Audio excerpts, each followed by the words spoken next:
Alors j'étais déjà très heureux de pouvoir participer à un événement artistique au Havre, tout simplement parce que j'ai grandi en Normandie, j'ai fait mes études pas loin, à Rouen, je viens de l'école des Beaux-Arts de Rouen, avant d'être aux Beaux-Arts de Paris. Et donc voilà, venir... j'ai pas eu tant d'occasion finalement de travailler en Normandie, donc c'est toujours un certain plaisir. Et quand il m'a invité donc à intervenir dans la ville, il m'a proposé tout de suite le bassin du commerce. Et très vite, ça a sonné pour moi, pour plusieurs raisons, mais on va dire la raison principale, j'ai été touché par tant d'espace au milieu d'une ville. C'est-à-dire que, venant de la campagne, je suis toujours un peu en quête de grands et larges morceaux de ciel dans une ville. Et là, c'est assez impressionnant d'avoir cette ouverture. Et finalement, c'est deux miroirs qui se répondent. C'est-à-dire le miroir d'eau, d'une certaine manière. Alors, miroir, le mot est un peu exagéré parce que finalement, il est mouvant, il est perturbé déjà un petit peu, mais il y a quand même un certain calme par rapport au fait que ce soit de l'eau de mer. Une eau de mer aussi calme, c'est finalement assez rare. Et puis ce miroir du ciel, donc voilà, comme deux surfaces qui se répondaient.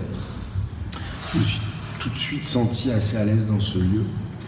Et très vite, j'ai eu l'envie de travailler avec plutôt des notions, donc des notions d'énergie, de rencontre, de force, d'impact, et puis de venir créer un petit peu de chaos dans ce calme. Et donc j'ai pensé à ce projet, donc Impact, qui est donc la rencontre entre deux jets puissants écartés de 60 mètres l'un et l'autre, qui fabrique cette forme un peu nuageuse, toujours mouvante, vivante, voilà, qui, je crois qu'on peut... voilà, que moi, dans les essais, tous les prototypes qu'on a développés pour essayer de faire fonctionner ce projet, voilà, que je peux regarder au même titre qu'un feu de bois, voilà, comme des flammes dansantes, sauf qu'il s'agit là d'une vapeur d'eau. Les deux axes étaient importants, c'est-à-dire avoir un fil conducteur entre ce que je présentais dans la ville et ce que je présente ici, et en même temps être sur d'autres territoires, parce que c'est le cas de l'ensemble de mon travail. C'est-à-dire, je pense que je joue avec beaucoup de matériaux différents, avec des situations différentes, même si j'ai l'impression de répéter toujours les mêmes choses.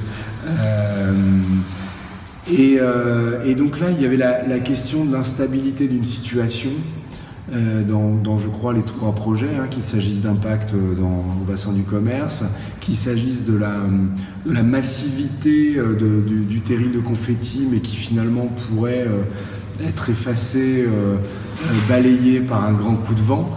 Donc il y avait ce paradoxe contenu dans cette forme qui est en même temps très, très, très massive et en même temps très légère.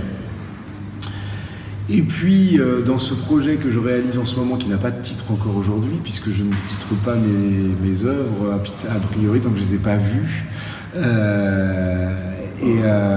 et donc il s'agit donc d'un étaiement, mais réalisé avec des exigences de menuisier, c'est-à-dire un travail d'artisanat avec des mi-bois, des tonneaux mortaises, et qui, eux, voilà, cet étaiement qui habituellement sert à soutenir des murs en chantier ou on va dire, aider à ce que des bâtiments ne s'écroulent pas, là va plaquer un ensemble de 3 miroirs au mur pour se refléter dedans. Donc il y avait aussi cette question que finalement le support même de la réflexion d'une image soit tenu par le sujet. Voilà, je dois maintenir ce reflet, enfin je dois maintenir cet objet pour qu'il me reflète. Voilà, il y avait voilà, et si je me recule, tout s'écroule. Je suis sensible, alors peut-être tout simplement parce que je travaille beaucoup, beaucoup de mes projets, on va dire, sont parfois un petit peu classés dans la notion de sculpture, même si je les appelle parfois plutôt des situations, ou mais je suis vraiment sensible à comment sont faites les choses et ce qu'elles racontent sur les savoir-faire. Voilà, je suis assez touché par, très certainement, un assemblage par exemple, peut me parler. Oui, si par exemple je travaille plus souvent avec des clous qu'avec des vis, c'est parce que le clou me raconte peut-être plus de choses, parce qu'il y implique une certaine fragilité, pas le même temps, pas le même effort. Voilà, donc il y a on va dire un certain attachement, oui, pour des méthodes de fabrication. C'est vrai. Et puis souvent, en fait, je travaille beaucoup avec des matériaux bruts, donc finalement, j'aime la simplicité de leur fabrication. Voilà, oui, j'aime l'histoire des métiers, des ouvrages, je crois.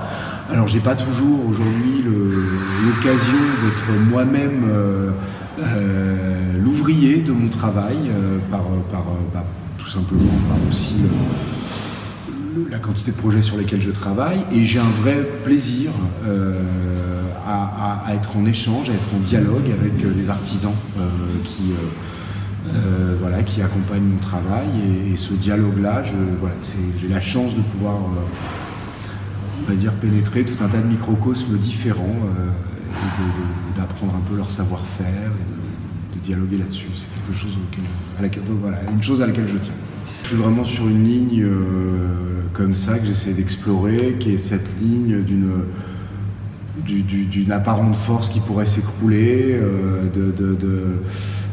J'ai eu beaucoup de projets qui essaient de mettre en jeu, oui, parfois un rapport de force, mais qui finalement ne fait que souligner une fragilité de la situation.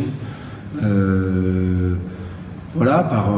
sais pas, peut-être tout simplement une manière d'appréhender la vie entre quelque chose une certaine gravité, en même temps quelque chose d'émerveillé, je crois. En fait, voilà, c'est un peu ces doubles choses qui se rencontrent. Oui, je crois que je suis assez sensible aux choses qui pourraient disparaître. On me pose souvent la question de pourquoi c'est vrai que j'ai beaucoup de projets aussi aujourd'hui qui sont éphémères. Pas tout le temps, mais de plus en plus. Et peut-être que même cette question, même de la disparition de l'objet, je l'aborde aussi dans mon travail, c'est possible. Pourtant, il y a quand même j'aime habiter les espaces tout de même, j'aime les confronter au corps. J'ai besoin de cette échelle avec le corps. Je crois que parce qu'on est soi-même un élément dans un espace, et donc j'ai besoin de cette rencontre, en fait. Il y a quelque chose d'extrêmement réel, en fait, ce rapport à... Enfin, quand je travaille avec des matériaux, c'est aussi des corps, d'une certaine manière. Et je trouve qu'ils dégagent aussi des choses. Un bois dégage une odeur, change l'acoustique d'une pièce. Quand Patrick Lebray m'a invité, on est très vite parti sur le fait de proposer le terril. Parce que je crois que je pense que ça l'intéressait de proposer cette pièce.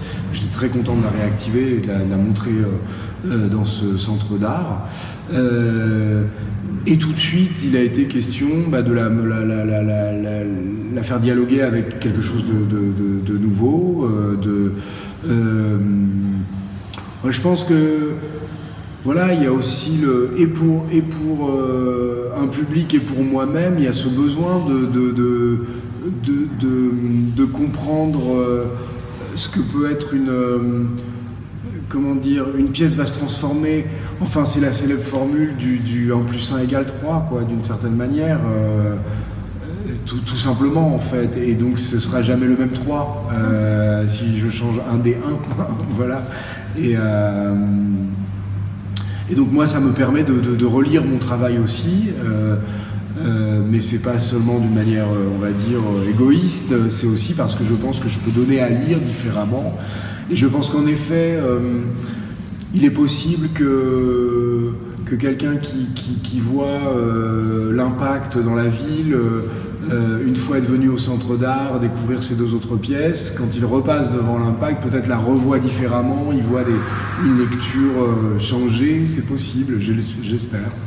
Enfin, c'est ce qui se passe. Je trouve que finalement, souvent, les choses existent beaucoup plus dans l'écart des pièces que dans les pièces elles-mêmes. En fait.